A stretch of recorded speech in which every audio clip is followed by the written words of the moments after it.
नमस्कार, चंद्रकांत भी भट्ट अमेरिका से। ज़्यादातर शोधकर्ताओं के बारे में हम आज भी अज्ञान हैं।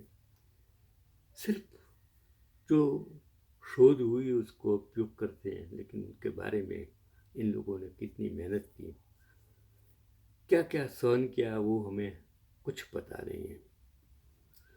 तो हमारे पास इतना वक्त नहीं कि हम history, geography, science, physics, biology, chemistry सब पढ़े। अगर सभी का इतिहास अभ्यास करने जाए तो शायद पूरी जिंदगी कम पड़ेगी आपके लिए। लेकिन मैं तो साइंस का टीचर, बहुत शौक है साइंस के लिए। मैंने सोचा आज आपको एक ऐसी लोग के बारे में बताऊं, एक कहानी के बारे में बताऊं। आपने सुना है रेडियम क्यूरी, मैडम क्यूरी, उसका स्तन रेडियम की वजह से जल गया था। कितने सारे वैज्ञानिक।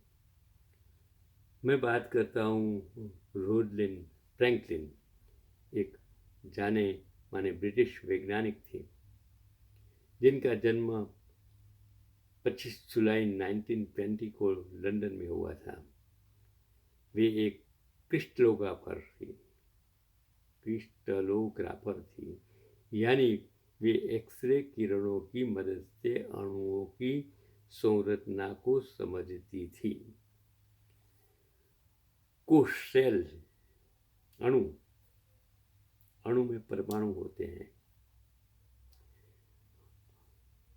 when टू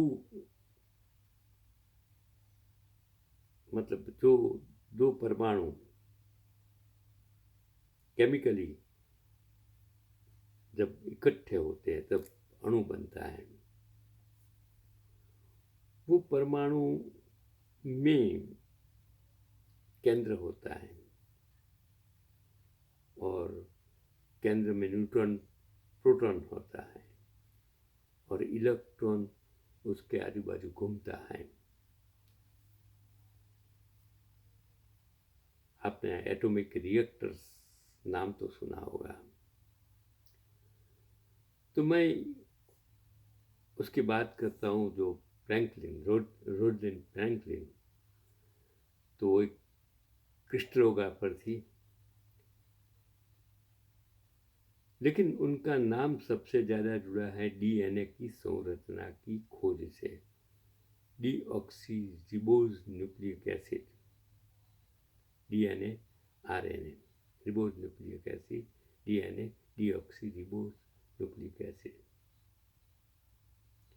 आपका शरीर, डीएनए आपको सब कुछ बता देता है, आपके माँ बाप कौन है। आज पूरा विश्व डीएनए पर सब कुछ जान सकता है कि आपके माँ बाप कौन थे, कौन थे, कौन थे, कौन थे। तो 1950 के दशक में फ्रैंकलिन ने एक्सरे डिफ्रैक्शन तकनीक का इस्तेमाल करते हुए डीएनए के कुछ ऐसे फोटो खींचे जिनमें से एक फोटोग्राफ 51 ने ऐतिहासिक इतिहास रच दिया। इस फोटो की मदद से वॉटसन और क्रिक ने डीएनए की डबल हेलिक्स संरचना का मॉडल तैयार किया, जिसके लिए उन्हें 1962 में नोबेल पुरस्कार भी मिला। लेकिन दुखद बात यह है कि रोजलिन फ्रैंकलिन को उनकी इस ऐतिहासिक खोज का श्रेय नहीं मिला जब वे जीवित थे। 1958 में सिर्फ 37 साल की उम्र में उनका निधन कैंसर से हो गया, जो संभवतः उनकी लगातार एक्सरे के संपर्क में रहने की वजह से हुआ। Radio active, radium, uranium, thorium, ये सब रेडियो एक्टिव एलिमेंट्स हैं, उसमें रेडिएशन होता है, वो रेडिएशन कॉज कैंसर। देखो, इन तत्वों के साथ, इस रेडियम, यूरेनियम, थोरियम के साथ काम करने वाले लोग वो रेडिएशंस हिरोशिमा नागासाकी पर जब बॉम्ब फेंका और उसके रेडिएशन से जो लोग बच गए थे उसकी हालत, जो शारीरिक विकृतियाँ में हुई, जेनेटिकल चेंजेस हुए, और जो लोग मतलब किस तरह मर गए, रिबाए, उसकी जिंदगी बर्बाद हो गई। रेडिएशन इतना खतरनाक है। जो एटॉमिक रिएक्टर्स होता है वहाँ रेडिएशंस होता है, D2O, हैवी वाटर्स, वो रेडिएशंस शायद इंसान को कितना नुकसान करता है, प्राणियों, पक्षियों, वनस्पति सबको नुकसान करता है। Radiation is a danger. फिर भी वो मिलता तो जमीन में से ही है, पृथ्वी में से ही मिलता है, ढूंढा भी इंसानों ने। तो कितने लोग उनसे शहीद हो गए होंगे, शिकार हो गए होंगे, कितने वैज्ञानिक, आपको मालूम नहीं है। तो फ्रैंकलिन ने डीएनए के अलावा वायरसों की संरचना पर भी अहम रिसर्च की थी। वायरस ये नॉन लिविंग थिंग्स है, डेड थिंग्स है, और डेड थिंग्स, क्योंकि आपने कोरोना काल में देखा वायरस कितना डेंजर है, आपने अनुभव किया। पूरा विश्व इसकी झपट में आ गया था, आप जानते हो। और पूरे विश्व को किस जो वैक्सीन रसी बनाई उसे किस तरह पूरे दुनिया को बचाया, वो वैक्सीन ने लुई पास्चर से शुरू थी। ये कहानी आज भी चलती है, कितने लोगों की जिंदगियां उन्होंने बचाई। वो पोलियो की वैक्सीन आप देखिए। और आप जानते हो वायरस हवा में इन्फेक्शंस करता है। तो उनकी रिसर्च ने पोलियो वायरस की समझ में गहरा योगदान दिया। वैज्ञानिक दुनिया में आज उन्हें the dark lady of DNA कहा जाता है, एक ऐसी प्रतिभा जिसे समय पर मान्यता नहीं मिली। कभी ऐसे लोग हैं, बहुत छोटी उम्र, जैसे विवेकानंद जैसे इंसान छोटी उम्र में क्या करके चले गए, आज भी दुनिया याद करती है। तो आज रोजलिंड फ्रैंकलिन को विज्ञान की दुनिया में एक साइलेंट हीरो की तरह याद किया जाता है, जिसने डीएनए की रहस्यमय सीढ़ियों का दरवाज़ा खोला, लेकिन खुद उस दरवाजे से बाहर रह गई। यही तो हमारा दुनिया की, जो इंसान जो ढूंढता है वो दुनिया के लिए अपने आप को समर्पित कर देता है। एडिशन देखो, न्यूटन देखो, आइंस्टाइन देखो,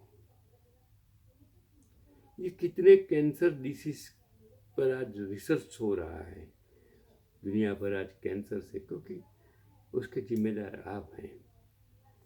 कैंसर जिम्मेदार नहीं है, क्योंकि आप बहुत पीते हो, आप व्यसनी हैं, तोबे को चू करते हो, सिगरेट पीते हो, दारू पीते हो, अफीम, गांजा, ये सब लेते हो आप। तोबे को कितना नुकसान करती हैं आपको, फिर भी ये मैन्युफैक्चरिंग कंपनियां को सरकारें परमिशन देती हैं, सिगरेट वालों को परमिशन देती हैं, लोग तम्बाकू खाते हैं। क्यों खाते हो? क्यों अपने आप को बर्बाद करते हो? कभी कभी लोग कहते हैं कि भाई ये बिना व्यसन वाले को भी कैंसर होता है। उसका मतलब ये नहीं है कि हर सिगरेट वाले पीने वाले को कैंसर होता है। उसका मतलब ये नहीं है कि सिगरेट पीना अच्छा नहीं है। देखो, व्यसन व्यसन ही होता है, सबको शिकार नहीं कर देता है। कितनी औरतों को स्तन कैंसर, क्या हो स्तन कैंसर, उसके लिए कोई व्यसन एक, उसके लिए भी जिम्मेदार है जीन्स है, कितने सारे जीन्स है, उसका भी कोई कारण हो सकता है स्तन कैंसर का। आपको सोचना है कि आपको किस तरह अपनी जिंदगी बतानी है। व्यसन सबसे बुरी चीज है, बचिए। आपको भी खा जाती हैं, आपको आर्थिक नुकसान भी कर देती है, आपके कुटुंब को भी बर्बाद कर देती हैं। तो दुनिया में व्यसन से मुक्त होना जरूरी है। दारू मत पिए, टोबैको डोंट चू टोबैको, सिगरेट मत पीजिए। देखो, मैंने मेरी जिंदगी में कभी कोई मीट नहीं, मटन नहीं खाया है, न सिगरेट पी है, न दारू पिया है, न सुपारी खाई है, कुछ नहीं। क्योंकि मैं समझता हूँ, एक विज्ञान का शिक्षक हूँ, मैं समझता हूँ अगर, हाँ, कम नसीब कोई इंसान हो उसको कैंसर हो जाए, लेकिन उसका मतलब ये नहीं कि आपको इस दिशा में जाना है। सोचिए, आज का पैगाम, अपने आप को बचाइए।